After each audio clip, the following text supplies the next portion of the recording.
Where is all this money, Jim? Let us know so we can go and get some and it's take everywhere. care of ourselves. It's everywhere, Bonnie. People say, how could there be a crisis? The Fed printed $4 trillion. But the problem is the world created $70 trillion of debt on top of the $4 trillion of money printing. So we're actually more leveraged than ever. The banks in 2008 were too big to fail. The biggest banks are bigger. They have a larger percentage of the total banking assets. The derivatives books are much bigger. So everything that was unstable in 2008 is worse today. These crises happen every 7-8 years. It doesn't mean it's going to happen tomorrow, but 1994, 1998, 2008, it's been 8 years since the last one almost, and it won't be very long before the next one. But the next one's going to be different, because the last two times, 98 and 2008, when everyone wanted their money back, they printed the money. The next time, they're not going to print the money because they're tapped out. They're going to lock down the system. So money market funds will suspend redemptions. Bank ATMs can be reprogrammed to give you $300 a day for gas and groceries. They can selectively shut the banks. And we're seeing it. We saw it in Greece. We saw it in Cyprus. We're seeing it today in India. The banks are closing. They're out of cash. So this is the plan. It actually comes out of the G20 Brisbane Summit, November 2014. That was the bail-in lockdown plan. Ray Dalio of Bridgewater, writing on LinkedIn just a few minutes ago, reflecting on the election we had last week, says there's a good chance there were one of those major reversals that last a decade, and he brings up 1970-71, 1960s period of non-inflationary growth, and the 1980s shift to disinflationary strong growth. Do those analogs make sense to you? Do you agree with Ray here that we're at a pivotal point? I definitely think we're at a pivotal point. See, the Trump economic team, you look who's around them, it's David Malpass, Steve Moore, Larry Kudlow, Art Laffer, great guys. This is the Reagan team. And they're going to run the Reagan playbook, but there's a big difference. When Ronald Reagan ran the Reagan playbook, when he was sworn in January 1980, interest rates were 20%, inflation was 13%, and debt to GDP was 35%. So interest rates had nowhere to go but down. The bond market had nowhere to go but up. Stocks and bonds rose together. Reagan piled on debt, but starting from a very low level. So Reagan had all these tailwinds. Now, Trump's going to try to run the same playbook with nothing but headwinds. Debt to GDP is 100%. Interest rates have nowhere to go but up. Inflation has nowhere to go but up. So this is like Reagan ran a playbook against the high school football team. Trump's going to run the same playbook against the New England Patriots. So you get a very different result. Well, and in fact, I just want to bring up the DXY because you will be able to see in the chart where the Reagan dollar was at the time.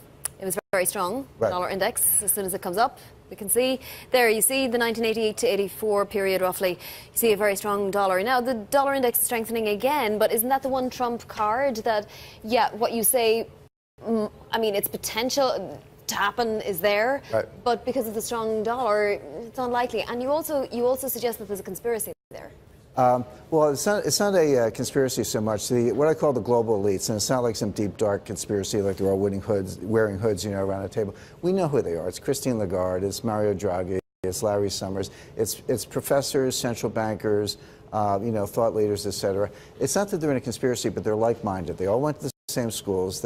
Some of them are each other's professors. Stan Fisher was PhD thesis advisor to a lot of the central bankers around the world. So they all think alike. So there's a little bit of groupthink going on. This is really the globalized elite.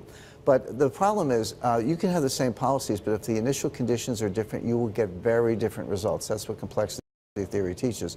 So again, strong dollar during the Reagan years, that was deflationary. Strong dollar is always deflationary. But when inflation's starting out at 15%, you want deflation or disinflation. With Trump, with inflation starting out about 1.6%, a strong dollar could throw you into zero, even outright deflation as opposed to disinflation. So again, same playbook, different initial conditions, you'll get very different results, potentially disastrous results.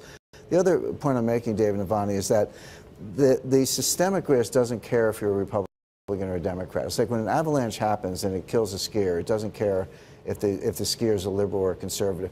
There are bigger forces at play than the partisanship and the policies that they choose. And these cannot be stopped except by extreme measures, and that's why I'm talking about locking down the system. This is all, it's all documented in the book. For example, the money market funds. In 2008, they could not suspend redemptions. They had to give you the money back, and they couldn't break the buck. Both of those laws have been changed very recently. Now they can break the buck. So you put $1 in, used to get $1 out, plus interest might be low. Now they can give you 95 cents or 94 cents, depending on the market. But worse yet, they can suspend redemptions. But isn't that a good thing? I mean, market to market is supposed to be a good thing, right? It's a good thing, Bonnie, unless you want your money. This is my point. From a policy point of view, this is called, macroprudential regulation. In 1933, FDR shut the banks. In 1914, the New York Stock Exchange was closed for 5 months. We've seen all this before. My point is, when they get desperate, they're going to lock down the system. Does it save the world? Might buy a little time, but what if you want your money back?